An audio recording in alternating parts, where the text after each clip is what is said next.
Se dice, bueno, lo próximo que se va a decir es que su nombre era Mateo. En realidad en el texto griego esto aparece después de decirnos que él estaba sentado en ese banquito, así que ahora dice que él se llama Mateo. Marcos y Lucas nos dicen que este hombre se llamaba Leví. Y es la misma persona. No es raro encontrar en el Nuevo Testamento y en aquella época gente que tiene dos nombres. Usualmente se tenía dos nombres porque uno era el nombre judío y otro el nombre romano. O a veces porque cambiaban los nombres. Jesús le cambió el nombre, por ejemplo, a Pedro, ¿no? Le dijo, te llamás así, te vas a llamar así. La gente podía adoptar un nuevo nombre en el transcurso de su vida. Así que Mateo tiene dos nombres. El nombre Leví hace referencia a su patriarca antepasado y el nombre Mateo significa regalo de Dios. Es de la misma raíz de donde viene mi nombre, Matías, también. Y no sabemos mucho de cómo Mateo habría estado en los días previos a ese momento, qué habría pasado por su mente. Pero cuando lees la historia te das cuenta qué inmediata es la respuesta de Mateo al llamado de Cristo.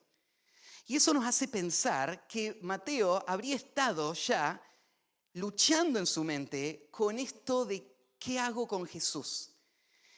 Lo podemos imaginar porque Jesús para este momento ya había estado más de un año ahí en Capernaum y Capernaum estaba revolucionada. Era imposible que Mateo no haya estado expuesto al ministerio de Cristo. Es más, muchas veces Mateo habría estado en las cercanías de donde Jesús enseñaba. En este momento ese era uno. Jesús está ahí en la playa, está enseñando a las multitudes y un poquito más allá, Mateo en su mesa, cobrando los impuestos, pero con su oreja escuchando lo que Jesús enseña. Él habla con la gente, él ve los milagros. Así que él ha estado luchando en su corazón para ver qué pasa con Jesús. ¿Qué piensa él de Jesús? ¿Qué va a responder él a Jesús? Pero él no puede imaginar ser aceptado por Cristo en las condiciones en las que él está. Él es un publicano, él es lo peor de lo peor. Así que él se conforma con quedarse a la distancia, escuchando, pensando en Jesús, tal vez aún habiendo creído en Jesús, pero sin responder aún públicamente. En esa situación es que, dice el final del versículo 9, Jesús lo vio y le dijo, sígueme, sígueme. En el texto griego es más dramática la expresión al poner el verbo en forma del tiempo presente. Y le dice Jesús, sígueme. Este llamado de Jesús es el llamado básico que él está haciendo en todos sus circuitos de predicación. Una y otra vez, él llama a la gente a seguirle a él. Y ya para este momento vos sabés a qué se refiere Jesús.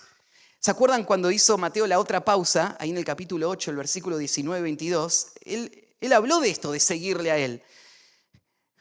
Cuando vino un escriba y le dijo, maestro, te seguiré a donde quiera que vayas. Acá hay uno que va a estar dispuesto a seguir a Jesús. Entonces Jesús le dice, las zorras tienen guarida, las aves de los cielos nidos, mas el Hijo del Hombre no tiene donde recostar su cabeza. ¿Estás seguro que me vas a seguir?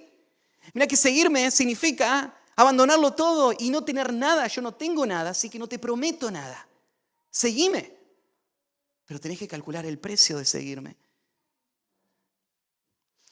Después, otro de sus discípulos le dijo, Señor, permíteme que vaya primero y entierre a mi padre. Jesús le dijo, sígueme. Deja que los muertos entierren a los muertos. Sígueme. Es el llamado simple de Cristo. Pero ¿qué significa sígueme? Es un llamado a dedicar el resto de tu vida a convertirte en un discípulo de Cristo. Renunciando a todo lo que fue precioso para vos antes, todo a lo que vos te aferraste, y ahora seguir las directivas de Cristo en cada decisión, en cada expresión, en cada mandato que Él te va a dar. Vos vas a ser un discípulo de Cristo el resto de tu vida. Esa expresión, sígueme, abarca todo esto.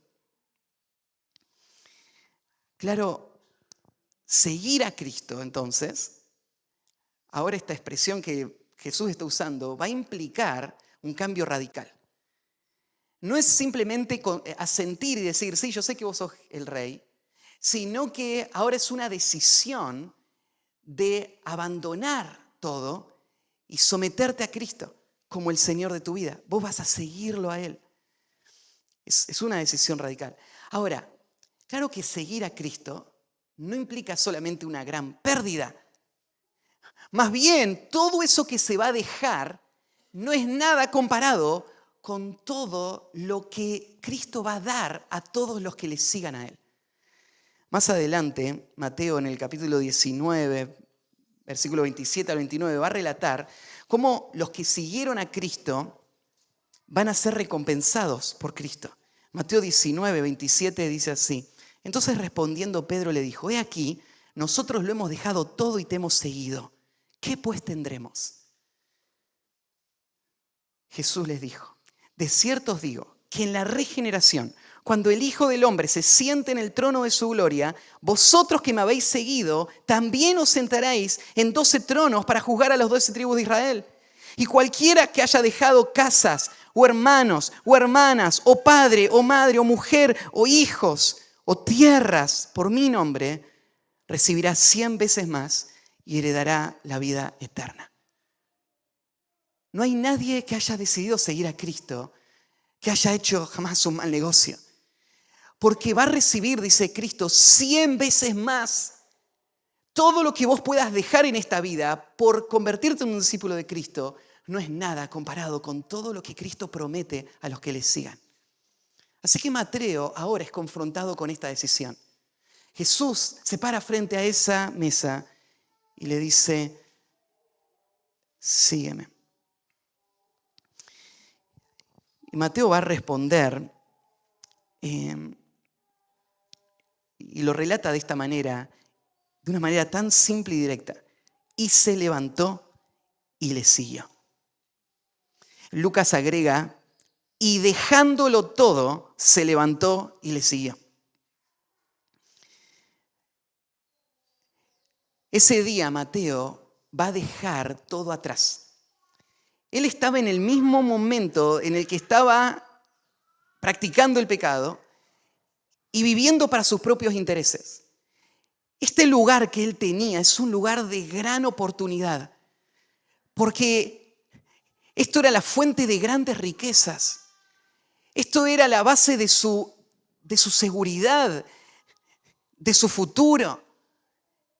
Esto era todo lo que él tenía, este empleo y los beneficios que traía esto.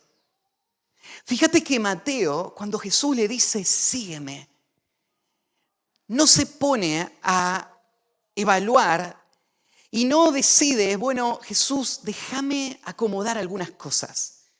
Porque vos sabés que tengo mucho dinero, ¿no? Y no hay que hacer las cosas apresuradas. Porque la verdad es que si acomoda un poco las cosas, tal vez pueda seguir manteniendo mucho de lo que gané en este negocio y va a servir para la causa del reino, ¿no? Así que hay que ser prudente. No hay que tomar decisiones alocadas, ¿no? No hay que salir corriendo y hacer cosas inmediatas. Y la verdad es que hay muchas cosas en la vida que uno las tiene que pensar, las tiene que evaluar, tiene que ser prudente. Pero déjame decirte esto, seguir a Cristo no es una de esas cosas.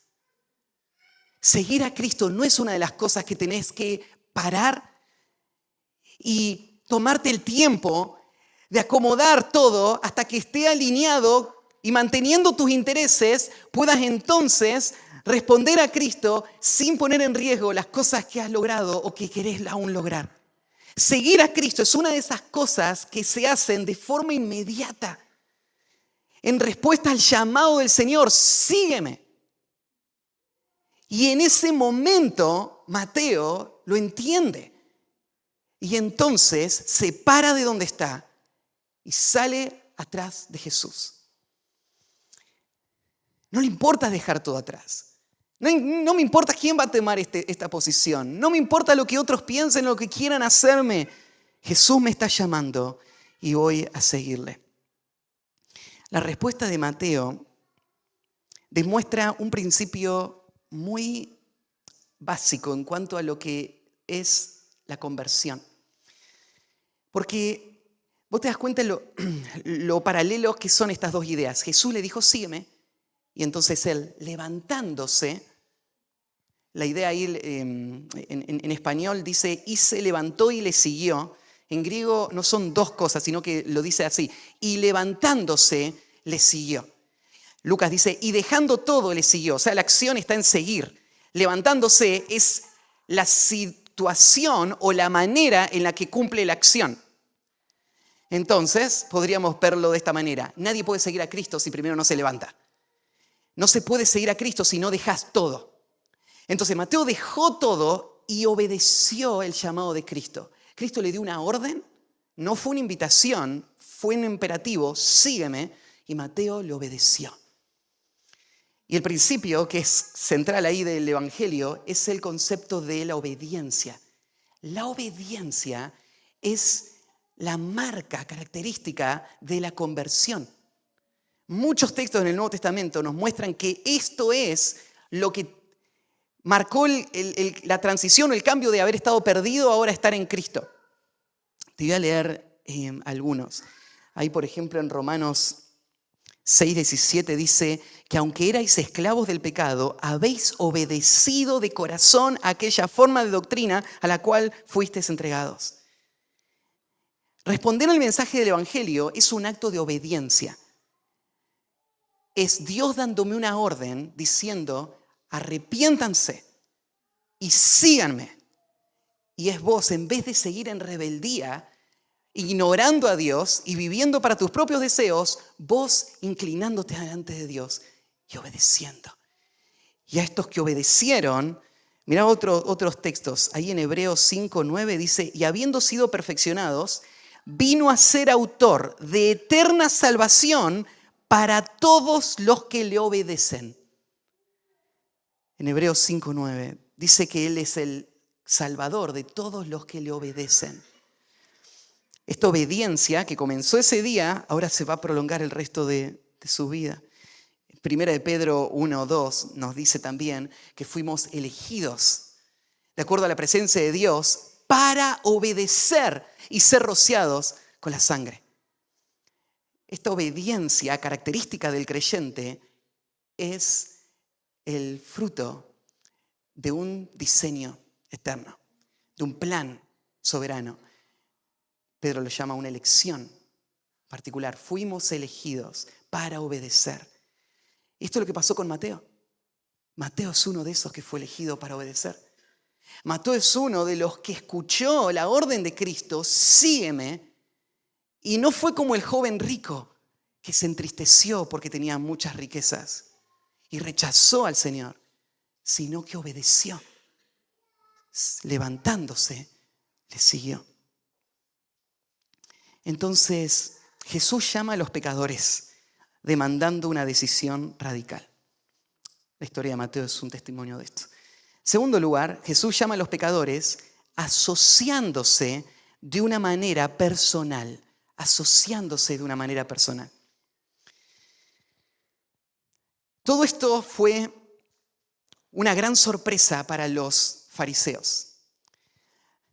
La primera sorpresa es que Jesús haya querido hablarle al más vil del pueblo para invitarlo a que sea parte de sus seguidores. No es así como se arma un equipo ministerial, Jesús. Este no es un buen candidato. Esto fue una gran sorpresa, que Jesús haya llamado a Mateo y le haya dicho, sígueme. Y que Mateo haya respondido. Pero acá va a venir una sorpresa aún mayor. Que Jesús no solamente quiso perdonar a Mateo, sino que Él está dispuesto a entrar en una relación cercana con pecadores para traerles la salvación. Entonces el versículo 10 nos va a narrar esto, de esta actitud de Jesús hacia los pecadores. Aconteció que estando Él sentado a la mesa en casa, acá la expresión de estar sentado a la mesa en realidad podríamos traducirla estando reclinado para comer. En aquel tiempo funcionaba distinta la sociedad, ¿no? Una de las cosas, no había mesas altas como hoy, sino que tenían la costumbre de acostarse alrededor de una mesa mucho más baja, apoyado sobre un brazo, comiendo del centro de la mesa donde estaba la comida que se repartía entre todos. Entonces era un momento de mucha comunión y de mucha familiaridad. Estaban todos recostados, muy cómodos y relajados alrededor de ese momento social, una comida juntos. Entonces se presenta acá ahora Jesús comiendo. ¿De dónde está comiendo? En la casa. Mateo no lo especifica, pero ahí en Marcos, se dice que esta era la casa de Mateo. Y en Lucas se nos dice que Mateo había organizado una fiesta, un gran banquete. Por eso es que Jesús está ahora en la casa. Es porque después de esa situación a la orilla del mar, Mateo ahora dice: Jesús, yo quiero que vengas a casa. Yo voy a prepararlo todo. No te preocupes de nada. Que vengan todos mis amigos, todos mis conocidos, todos los que están con vos, toda la multitud que está ahí afuera, todos vengan a casa. Y yo los voy a recibir. Y él armó un gran banquete.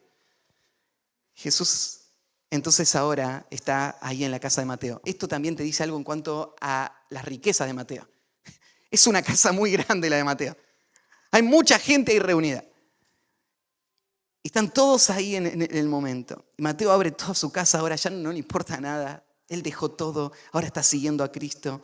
Y él quiere que otros escuchen lo que él escuchó. Entre toda esa gente había muchos publicanos y pecadores que habían venido. Y podemos imaginar muchos de ellos tal vez amigos de Mateo o relacionadas con él. La palabra publicano es lo que ya estudiamos, son estos cobradores de impuestos. Y el otro término de los pecadores, claro, todos son pecadores, pero era un término despectivo que usaban los líderes judíos para hablar de la gente que no se esforzaba por cumplir la ley. Y entre ellos, muchas veces hablaba de esto de los pecadores para señalar algunos de los pecados más groseros. Entonces, esto incluía, por ejemplo, borrachos, estafadores, gente de mala vida, prostitutas. Toda esa gente está dentro de este título. Ellos son los pecadores. Y esta es la gente que está llenando ahora la casa de Mateo. Jesús está metido en esa fiesta, comiendo con este hombre, compartiendo con todas esas personas. Usa la expresión aún, se sentaron juntamente a la mesa con Jesús y sus discípulos. Y la palabra que usa ahí Mateo, sentaron juntamente, está poniendo énfasis sobre esta idea de que estaban ahí compartiendo en comunión íntima. No era que lo habían puesto a Jesús en algún rincón allá para que nadie lo moleste o que no se den cuenta de que él no compartía con todos. No. Él estaba acostado junto con todos los demás. Entonces llega el versículo 11. Cuando vieron esto los fariseos, dijeron a sus discípulos. En un sentido, va a haber una reacción acá y es entendible esta reacción. Tal vez algo parecido pasaría en tu mente si un día te enterás que el pastor, que Matías, está en alguno de estos lugares lleno de pecadores que son conocidos socialmente por ser lo peor de la sociedad y él está ahí compartiendo. Y parte de la razón por la que nos choca en nuestro tiempo imaginarlo tiene que ver por la misma razón por la que les chocó a estos fariseos. Y quiero que entiendas el corazón de Jesús. Jesús no está ahí para celebrar y disfrutar de esa fiesta, ¿no? Él está ahí con una misión. Y entonces, los fariseos van a los discípulos. Lucas nos dice que murmuraban contra los discípulos y entonces le hablaron y le dijeron las siguientes palabras. Es interesante que también no van al Señor, ¿no? No es que le van a hablar a Jesús y le dicen: a ver, Jesús, explícanos, ¿por qué estás haciendo esto? ¿Por qué van a los discípulos? Tal vez en su mente piensan, es más fácil hablar con los discípulos porque ellos no están tan bien preparados. Va a ser más fácil exponerlos, confrontarlos, no van a saber qué responder, entonces vamos a ganar nuestro argumento mejor. O tal vez lo que están pensando, ellos quieren frenar el ministerio de Jesús. Y entonces una de las formas de hacerlo es socavar la confianza de sus discípulos en Jesús. Y si ellos logran sembrar dudas, sospechas y descrédito de Jesús en la mente de los discípulos, entonces ellos van a lograr frenar el movimiento. Ya para este momento, Mateo nos está mostrando la oposición que Jesús está teniendo. Los líderes religiosos que no quieren a Jesús. Entonces esa gente va a los discípulos, pero con mala intención. Va a los discípulos para frenar el ministerio de Jesús, para desacreditar a Jesús, para atacar a Jesús. La pregunta no es una pregunta auténtica, sino que es una acusación. ¿Por qué come vuestro maestro con los publicanos y pecadores? Acá, de nuevo, de una forma muy dramática, Mateo nos está relatando la expresión con el verbo presente. O sea, ¿por qué está comiendo? Ahora mismo está ahí con ellos. Con los publicanos y pecadores. Esta gente no tiene nombres. No hay nada más que se pueda decir de ellos para los fariseos. Esto es solo lo que ven. Es gente pecadora, es publicanos y pecadores. No ven más que ellos. No había misericordia, no había empatía. No pensaban en su salvación. Ellos, como había explicado yo al principio, son demasiado santos y los otros demasiado viles. Ya no hay esperanza para ellos. Lo único que nos queda es alejarnos lo más posible para sentirnos seguros de nuestra propia justicia y señalarles a ellos. Ahora, acordate, los líderes religiosos, ellos administran las escrituras. Ellos son los que enseñan la verdad. Ellos son los que están supuestamente para guiar al pueblo, para afirmarles, para confrontarles, para exhortarles, para librarles del pecado. Pero ellos no ven a la gente con amor. No están pensando en lo que el pecado está causando en ellos. No está pensando en, no se ven a ellos mismos como instrumentos de Dios para librarles.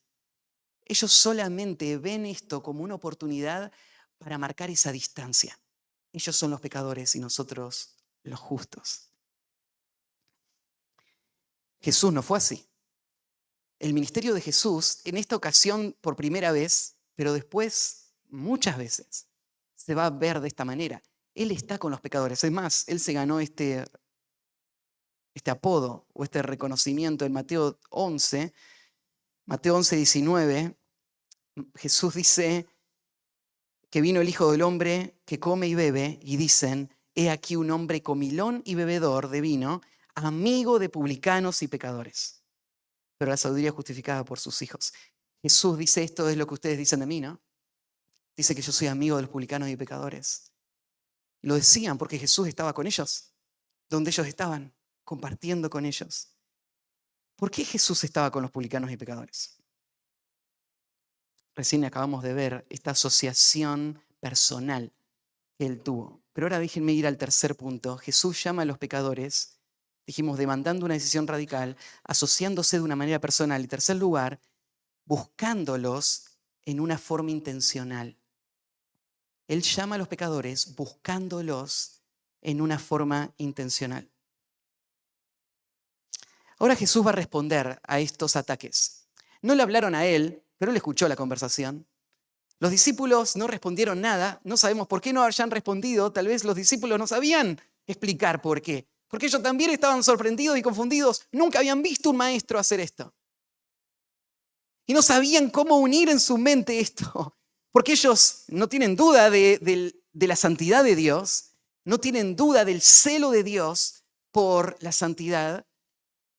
Entonces, ¿cómo interpretar ahora que Jesús está en medio de los pecadores? Los discípulos no responden, pero Jesús ahora interviene. Y Él va a decir lo siguiente. Los sanos no tienen necesidad de médico, sino los enfermos. Él va a usar una analogía. En realidad es una frase que, por lo que sabemos, era un dicho popular en tiempos de Jesús. Y Jesús dice, bueno, ustedes tienen este dicho, ¿no? Los sanos no tienen necesidad de enfermos, de médicos, sino los enfermos. Bueno, agarra esa verdad y la aplica a la vida espiritual Jesús. Él está pensando en estos pecadores como enfermos y en él mismo como un médico. En aquel tiempo las cosas eran distintas a hoy en día. La medicina no estaba tan avanzada. A lo que llamaban un médico era una persona que con instrumentos muy sencillos hacían diagnósticos y aprendían de cómo eran las enfermedades y entonces diagnosticaban de acuerdo a lo que sabían. Y después prescribían un tratamiento. Y ciertas medicinas, muchas de ellas eran naturales, o cosas que hacía la gente para curarse de esas enfermedades. Algunas cosas funcionaban y le iba muy bien y otros para nada funcionaban. Y encontrás casos, ¿no es cierto?, como esta mujer, por ejemplo, que tenía el flujo de sangre y que se había gastado toda la plata con todos los médicos y nadie le había podido ayudar.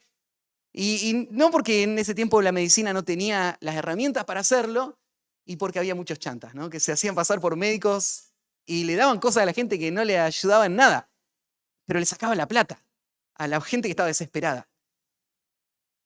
La medicina estaba ya ahí, había un concepto de medicina. Una de las cosas distintas en cuanto a la medicina es que si vos estabas enfermo no ibas a un hospital, no había edificios como hoy tenemos, con todas las disciplinas médicas, todos los análisis, y uno iba y te hacían todo y te llevaban, no.